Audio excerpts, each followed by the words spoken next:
우리는 예수 안에서 서로의 지난날을 살펴보듬고 현재를 위해서 기도하며 복된 미래를 꿈꾸며 지지하는 공동체입니다. 한 주간도 평안하셨습니까? 재미솔솔 의미 팍팍 성경 공부 72번째 시간. 오늘은 요한복음 20장 19절에서 31절에 있는 말씀, 부활하신 예수님을 만난 사람들 중에서 도마 이야기를 함께 나누겠습니다. 요한복음은 크게 두 부분으로 나뉘는데요. 1장의 12장은 표적의 책, 13장에서 21장을 영광의 책이라고 부릅니다. 오늘 우리가 함께 나눈 요한복음 20장은 부활하신 예수님을 만난 사람들에 관한 기록입니다. 요한복음은 이 사람들을 통해서 예수 그리스도의 부활의 확실함과 그 의미, 그리고 우리가 어떻게 반응해야 할 것을 보여주는데요. 지난주 우리는 베드로와 요한 그리고 막달라 마리아를 통해서 그 사실을 확인했다면 오늘은 부활하신 예수님을 만난 도마를 통해서 그 사실을 확인하겠습니다. 요한복음을 기록한 목적은 요한복음을 읽고 듣는 사람들로 하여금 예수께서 하나님의 아들이요 메시아이심을 믿어 생명을 얻게 하려는 것입니다. 오늘 도마가 만난 예수 그리스도를 통해서 우리도 동일하게 그 믿음을 통해서 생명을 더 풍성하게 누리는 시간이 되기를 간절히 바랍니다. 먼저 19절에서 23절에 있는 말씀을 함께 읽겠습니다. 이날 곧 안식 후 첫날 저녁 때에 제자들이 유대인들을 두려워하여 모인 곳에 문을 닫았더니 예수께서 오사 가운데 서서 이르시되 너에게 평강이 있을지어다. 이 말씀을 하시고 손과 옆구리를 보이시니 제자들이 주를 보고 기뻐하더라. 예수께서 또 이르시되 너에게 평강이 있을지어다. 아버지께서 나를 보내신 것 같이 나도 너희를 보내노라. 이 말씀을 하시고 그들을 향하여 숨을 내쉬며 이르시되 성령을 받으라. 너희가 누구의 주든지 사하면 사하여질 것이요 누구의 주든지 그대로 두면 그대로 있으리라 하시니라. 시간은 안식 후 첫날 저녁 때입니다.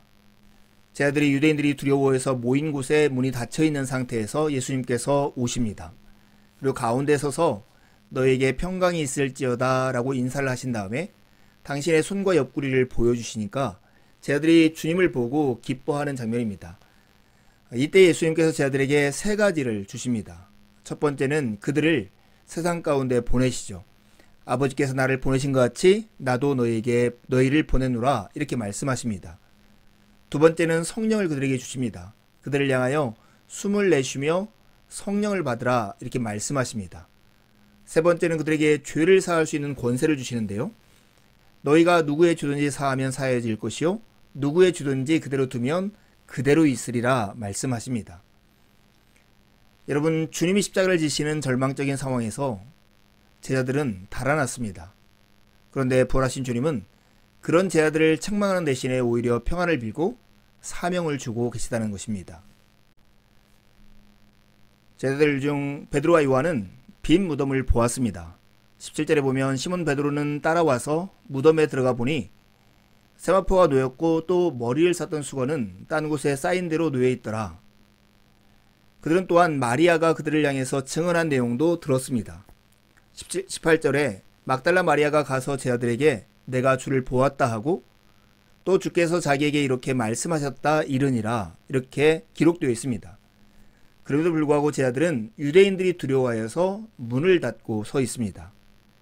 그러나 닫힌 문을 통과해서 예수님께서 그들 가운데 오셨고 그들 가운데 서셔서 말씀하십니다. 19절에 20절에 있는 말씀이 그것이죠. 제자들이 유대인들을 두려워하여 모인 곳에 문들이 닫혔더니 예수께서 오사 가운데 서서 이르시되 너에게 평강이 있을지어다. 손과 옆구리를 보이시니 제자들이 주를 보고 기뻐하더라. 우리가 여기서 주목해야 할 것은 예수님의 태도입니다. 예수님을 부인하고 도망간 제자들이 이곳에 있음에도 불구하고 빈 무덤을 보고 예수님의 증언을 들었음에도 불구하고 두려워하고 있는 제자들에게 책망하거나 원망하는 대신에 평강을 말하고 계십니다. 평안하냐? 어쩌면 채찍 대신에 당근을 주는 듯한 생각이 들지 모릅니다. 그러나 성경은 이보다 더 큰 의미를 담고 있습니다. 제자들의 진짜 적은 유대인들이 아니었습니다. 그들 안에 있는 무지와 불신이었습니다. 그들은 두려움이라는 감옥에 갇혀 있었습니다. 힘겨울 때일수록 비난과 정죄보다는 공감과 위로가 필요합니다. 주님은 제자들을 책망하는 대신에 위로하십니다. 제자들이 후에 어떠한 사람들이 되는가를 사도행전 5장 41절을 통해서 우리는 확인할 수 있습니다. 사도들은 그 이름을 위하여 능욕을 받는 일에 합당한 자로 여기심을 기뻐하면서 공회 앞을 떠나니라. 예수님이 십자가를 지실 때 달아났던 제자들이 이렇게 담대한 주님의 증인으로 살고 있습니다. 어떻게 이들이 이런 자리에 서게 됐을까요? 무엇인가 능력이 있어서요? 아니면 신실해서요? 그것보다 더 합리적인 설명은 이사야 선지자가 예언했던 것처럼 만군의 여호와의 열심히 일을 이루었다 고백하지 않을 수 없습니다. 바울사도가 고백하는 것처럼 하나님의 은사와 부르심에는 후회하심이 없다 하는 말씀이 분명한 증거로 나타난 것입니다. 우리가 하나님의 선택을 받았다라고 하는 것이 얼마나 위대한지 모릅니다. 하나님은 우리를 선택하시되 무조건적으로 선택하십니다. 그리고 그 선택이 후회로 남지 않도록 당신의 열심으로 우리 가운데 그 일을 이루시는 분이 우리가 예배하는 하나님이십니다. 제자들이 이런 자리에까지 서게 된 것, 하나님의 열심히 이룬 결과이고 열매입니다. 두려워 떨고 있는 제자들에게 찾아오신 예수님은 제자들에게 세 가지를 주십니다. 첫 번째는 그들을 세상 가운데로 보내시는 일이죠. 21절에 보면 아버지께서 나를 보내신 것 같이 나도 너희를 보내노라 이렇게 말씀하십니다. 그때 거기서 예수님께서 실현하신 일, 그것은 지금 여기서 제자들에 의해서 이행되어야 하기 때문입니다. 예수님이 특정 시간과 장소, 1세기 이스라엘에서 이루신 특별한 성취가 어떻게 다른 시간, 다른 장소에서 영향을 미칠 수 있을까요? 어떻게 우리는 그 영향을 받아서 예수 그리스도를 믿게 되었을까요? 예수의 말씀처럼 구원은 유대인에게서 나옵니다. 이스라엘에서 나와 세상으로 향하게 되어 있습니다. 예수님이 이스라엘에게 가져다 주신 이 구원은 유대인 세계에서 나와서 더 넓은 이방인 세계로 향해야 합니다. 제자들은 그곳으로 구원을 가져가는 행진을 하도록 보내심을 받은 자들입니다. 세상에서도 우리가 익히 알듯이 무엇인가가 실현된 것과 무엇인가가 이행되는 것 사이에는 엄청난 차이가 있습니다. 작곡가가 멋진 악보를 만들었다고 해서 그것이 우리의 귀로 들리는 건 아닙니다. 어떤 연주자가 수고와 노력을 기울여서 그것을 연주해야 들을 수 있는 것이죠. 예수님은 죽음의 패배를 실현하셨고 새로운 창조 사역을 시작하셨습니다. 예수님의 이 사명을 제자들을 통해 세계 가운데 이행되어야 하는 사명인 것입니다. 실제로 사도행전 2장 36절에 보면 그들은 예수님께서 행하신 그 일, 하나님 나라 선포를 하고 있습니다. 그러므로 이스라엘 온 집은 확실히 알아두십시오. 하나님께서는 여러분이 십자가에 못 박은 이 예수를 주님과 그리스도가 되게 하셨습니다. 이게 제자들이 선포한 복음이었습니다. 제자들은 지금 진정한 왕이 로마 황제가 아니라 예수 그리스도라고, 그리고 영원한 평화의 나라는 로마 제국이 아니라 하나님의 나라라고 선포하고 있는 것입니다. 하나님 나라를 선포하신 그리스도를 좇아서 제자들은 열방 가운데 나가서 이 복음을 선포하고 있는 것입니다. 제자들을 찾아온 주님께서 제자들에게 주신 두 번째는 성령을 주시는 것입니다. 그들을 향하여 숨을 내쉬면서 성령을 받으라 이렇게 말씀하셨습니다. 죽음과 부활에서 그 절정에 이른 이스라엘에 대한 예수님의 사명은 이제 제자들의 사명을 통해서 세상 가운데에서 이행되어야 합니다. 제자들에게 성령을 주신 목적이 이것과 연관되어 있습니다. 예수님이 이스라엘에게 하셨던 그 일을 제자들이 온 세상에서 온 세상 가운데 온 세상을 위하여 하기 위해서는 성령의 능력이 필요하기 때문입니다. 예수님의 숨, 성령은 제자들이 꿈도 꾸지 못할 일을 할 수 있게 해주기 때문에 그렇습니다. 여러분, 이것은 창세기 2장 7절의 창조의 그 모습을 떠올리게 하지 않습니까? 창세기 2장 7절에 주 하나님이 땅의 흙으로 사람을 지으시고 그 코에 생명의 기운을 불어넣으시니 사람이 생명체가 되었다 말씀합니다. 창세기에서 하나님은 사람의 코에 자신의 숨, 생명의 숨을 불어넣으셨고 사람은 하나님의 생명을 지니고 살게 되었습니다. 이제 새로운 창조에서 하나님의 생명이 예수님을 통해서 불어넣어져서 새로운 제 아들을 만들고 그들을 통해 세상에 평화를 선물로 주고 계신 것입니다. 부활하신 예수님께서 제 아들을 향해 하신 말씀이 이와 같습니다. 성령이 너희에게 내리시면 너희는 능력을 받고 예루살렘과 온 유대와 사마리아에서 그리고 마침내 땅끝에까지 이르러 내 증인이 될 것이다. 예수님은 제 아들을 세상 가운데 보내십니다. 그리고 가서 행할 일을 위해서 성령을 보내주십니다. 그렇다면 제 아들이 세상 가운데 가서 해야 할 일은 무엇일까요? 23절에 그 이야기가 나옵니다.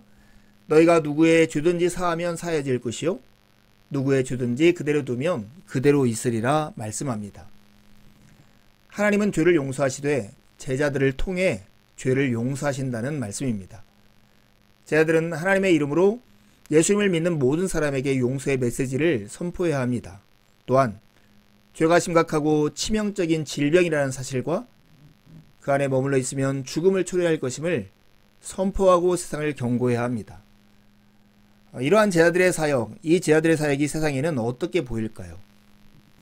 고린도후서 2장 16절에 보면 멸망을 당하는 사람에게는 죽음에 이르게 하는 죽음의 냄새가 되고 구원을 얻는 사람에게는 생명에 이르게 하는 생명의 향기가 된다고 말씀합니다. 같은 복음의 선포인 제자들의 사역은 그것을 받아들이는 사람의 반응에 따라서 죽음의 냄새가 되기도 하고 생명의 향기가 되기도 하는 것입니다. 죄의 용서에 권세가 있는 제자 공동체. 이제 성전이신 예수님의 제자들은 그런 성전이 되었습니다. 제자 공동체는 성전이요 또한 예수 그리스도와 그분의 말씀을 선포하는 증인 공동체로 부르심을 받은 것입니다. 이제 도마가 부활하신 주님을 만난 본문 24절에서 31절에 있는 말씀을 함께 읽겠습니다. 12 제자 중에 하나로서 디두모라 불리는 도마는 예수께서 오셨을 때에 함께 있지 아니한지라. 다른 제자들이 그에게 이르되 우리가 주를 보았노라 하니 도마가 이르되 내가 그의 손에 못자국을 보며 내 손가락을 그 못자국에 넣으며 내 손을 그 옆구리에 넣어보지 않고는 믿지 아니하겠노라 하니라. 여드레를 지나서 제자들이 다시 집 안에 있을 때에 도마도 함께 있고 문들이 닫혔는데 예수께서 오사 가운데 서서 이르시되 너에게 평강이 있을지어다 하시고 도마에게 이르시되 내 손가락을 이리 내밀어 내 손을 보고 내 손을 내밀어 내 옆구리에 넣어보라. 그리하여 믿음 없는 자가 되지 말고 믿는 자가 되라. 도마가 대답하여 이르되 나의 주님이시요 나의 하나님이시니이다. 예수께서 이르시되 너는 나를 본고로 믿느냐?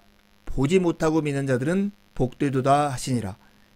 예수께서 제자들 앞에서 이 책에 기록되지 아니한 다른 표적도 많이 행하셨으나 오직 이것을 기록함은 너희로 예수께서 하나님의 아들 그리스도이심을 믿게 하려 하며 또 너희로 믿고 그 이름을 힘입어 생명을 얻게 하려 함이니라. 부활하신 예수님이 제자들 가운데 나타나셨을 때 도마가 그곳에 있지 않았습니다. 그때 막달라 마리아가 제자들에게 증언했던 것처럼 다른 제자들이 도마에게 똑같은 증언을 합니다. 우리가 주를 보았노라. 그러나 도마의 반응은 싸늘합니다. 내가 그의 손에 못자국을 보며 내 손가락을 그 못자국에 넣으며 내 손을 그 옆구리에 넣어보지 않고는 믿지 아니하겠노라 이렇게 말을 합니다. 여드레가 지나서 일주일이 지나서 안식일 주일 저녁 그 시간에 도마가 함께 있을 때 예수님이 다시 나타나십니다. 도마에게 말씀하시죠. 내 손가락을 이리 내밀어 내 손을 보고 내 손을 내밀어 내 옆구리에 넣어보라. 그리하여 믿음 없는 자가 되지 말고 믿는 자가 되라. 그래야 도마가 이 사실을 알고서 나의 주님 나의 하나님이라고 예수님께 고백합니다. 예수님은 도마에게 이렇게 말씀하시죠. 너는 나를 본고로 믿느냐? 보지 못하고 믿는 자가 복되다. 요한복음의 끝부분, 요한복음의 기록 목적이 30절과 31절에 기록되어 있습니다. 예수님은 요한복음에 나타난 7가지 대표적인 표적 외에도 많은 표적을 제자들 앞에서 행하셨습니다. 그러나 이것을 기록한 목적이 이것이라는 거예요. 31절에 너희로 예수께서 하나님의 아들 그리스도이심을 믿게 하려 하며 또 너희로 믿어 그 이름을 힘입어 생명을 얻게 하려 함이니라. 믿음은 과정입니다. 씨가 심겨져서 자라 열매를 맺는 과정과 같은 것이 믿음입니다. 제자 무리는 마리아의 증언을 통해서 첫 번째 부활한 예수님에 대한 소식을 듣죠. 막달라 마리아가 가서 제자들에게 내가 주를 보았노라 이렇게 증언했습니다. 그 다음에 제자들의 증언을 통해서 도마가 같은 고백을 듣습니다. 다른 제자들이 그에게 이르되 우리가 주를 보았노라. 그럼에도 불구하고 도마는 이 사실을 믿지 못합니다. 내가 그의 손에 못자국을 보며 손가락에 그 못자국을 넣으며 내 손을 그 옆구리에 넣어보지 않고는 믿지 아니하겠노라 이렇게 말을 합니다. 이런 도마에게 예수님이 나타나서 친히 이렇게 말씀하시는 거죠. 내 손가락을 이리 내밀어 내 손을 보고 내 손을 내밀어 내 옆구리에 넣어보라. 그리하여 믿음 없는 자가 되지 말고 믿는 자가 되라. 예수님의 관심은 꾸짖는 게 아니라 믿는 자가 되게 하는 그것이었습니다. 그 결과 도마는 믿는 자가 되죠. 예수님을 향해서 이렇게 고백합니다. 나의 주님이시요 나의 하나님이십니다. 예수님은 이후로 도마처럼 의심하는 모든 자들을 향해서 이렇게 말씀하십니다. 너는 나를 본고로 믿느냐? 보지 못하고 믿는 자들이 복되도다. 도마는 요한복음에서 나사렛 예수님을 보면서 하나님이라는 단어를 직접 사용한 첫 번째 인물입니다. 주님은 도마의 의심을 통해서도 복된 현실, 복된 결과를 우리에게 나타내 보이고 계십니다. 주님을 알고자 하는 의심, 알기 위해서 하는 회의는 오히려 믿음을 굳게 만드는 역할을 합니다. 도마의 고백은 예수님을 향해서 나의 주님이시오 나의 하나님이십니다 하는 고백이었습니다. 이 고백은 도마의 세계관을 바꾸는 고백이었고 반사회적인 혁명적인 고백이었습니다. 도마는 사실은 무뚝뚝하고 악착 같은 제자였습니다. 예수님과 같이 죽을 수만 있다면 그분과 함께 어디든 가겠다라고 호언했던 사람이고 예수님이 무슨 일이든 명확히 밝혀주시라고 요청했던 제자였습니다. 그런데 부활하신 예수님을 만난 다음에 도마의 세계관이 바뀌고 사회적인 태도가 달라졌습니다.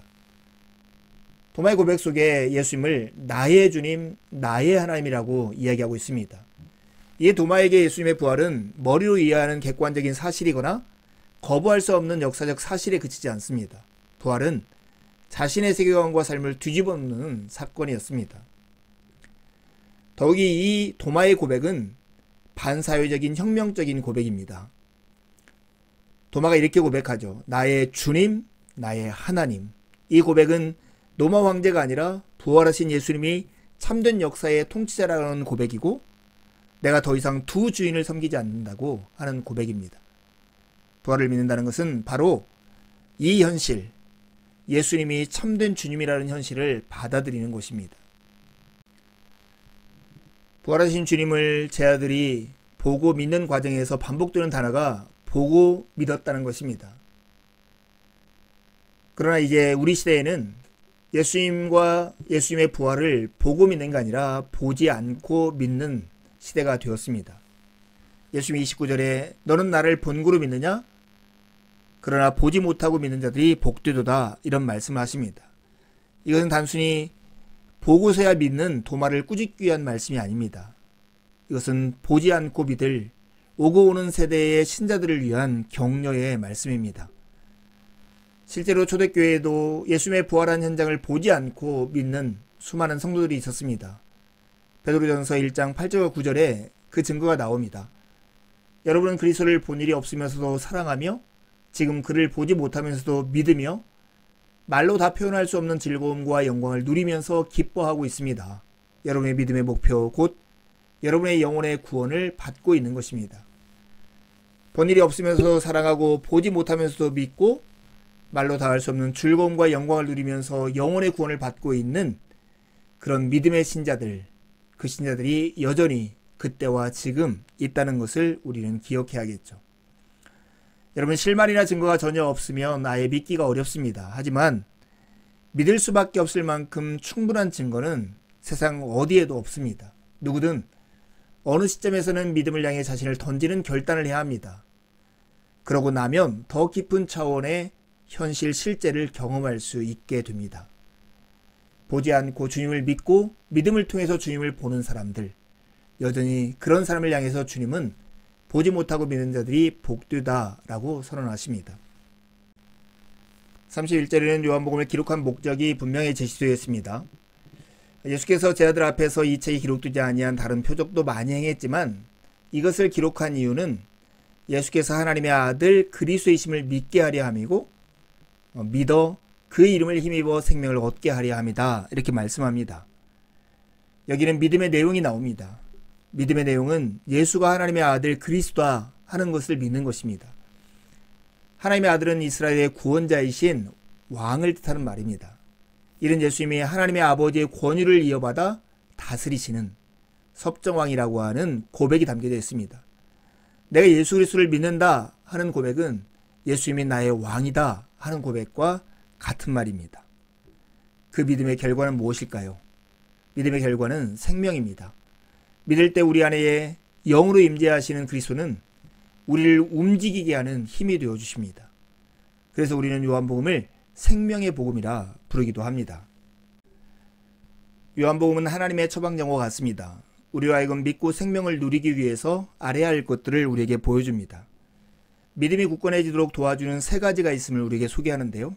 성령과 성경과 공동체입니다.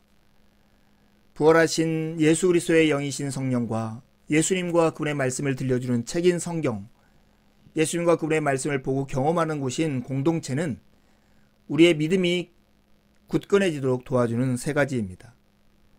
또한 요한복음은 우리 안에 믿음이 있는가를 확인하는 두 가지 시금석을 제시합니다. 첫 번째는 기쁨이고 두 번째는 증거입니다. 부활하신 주님을 만난 제자들이 그랬듯이 여러분 안에 기쁨이 있습니까? 막달라 마리아가 제자들에게 달려가 그랬듯이 부활하신 예수님을 증거하고 있습니까? 그렇다면 우리는 믿음이 있는 자들입니다. 요한복음은 하나님의 처방전입니다.